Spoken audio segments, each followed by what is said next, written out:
ഇന്ന് വൈകിട്ടോടെയാണ് ഹോർമുസ് കടലിടുക്കിൽ ഇങ്ങനെ ഇന്ത്യൻ കപ്പലായിട്ടുള്ള ജഗ് അർണബിന് നേരെ ആക്രമണം ഉണ്ടായി ഇറാന്റെ ഭാഗത്തു നിന്നുള്ള റിപ്പോർട്ടുകൾ UK മാരിടൈം ഏജൻസി പുറത്തുവിട്ടത്. അതിന് പിന്നാലെയാണ് ഒരു പ്രതിഷേധ നടപടി എന്ന ഭാഗമായി ഇന്ത്യയിലെ ഇന്ത്യയിലെ ഇറാൻ പ്രതിനിധിയെ വിദേശകാര്യ മന്ത്രാലയം നേരിട്ട് വിളിച്ചു വരുത്തി. അദ്ദേഹത്തെ വിളിച്ചു വരുത്തി വിദേശകാര്യ മന്ത്രാലയം ശക്തമായിട്ടുള്ള പ്രതിഷേധം ഇന്ത്യയുടെ അതിർത്തി അറിയിച്ചു എന്നുള്ള കാര്യം തന്നെയാണ് ഇപ്പോൾ വിദേശകാര്യ മന്ത്രാലയ വൃത്തങ്ങൾ സൂചിപ്പിക്കുന്നത്.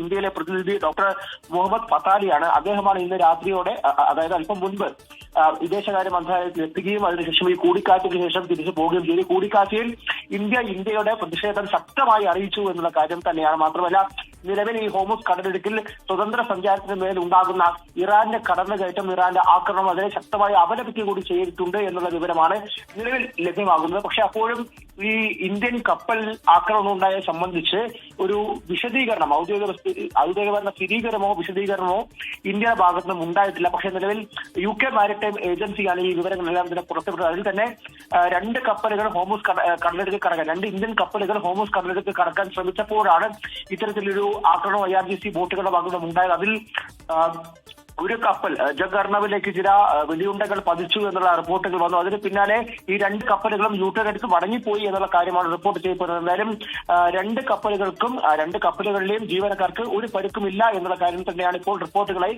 പുറത്തു വരുന്നത്. പക്ഷേ അല്പസമയത്തിനകം തന്നെ ഇന്ത്യ, പ്രത്യേകിച്ചും DG ഷിപ്പിംഗ് അല്ലെങ്കിൽ ഷിപ്പിംഗ് മന്ത്രാലയം ഒരു ഔദ്യോഗിക വിശദീകരണം പുറത്തിറക്കുമെന്നുള്ള കാര്യമാണ് മനസ്സിലാകുന്നത്.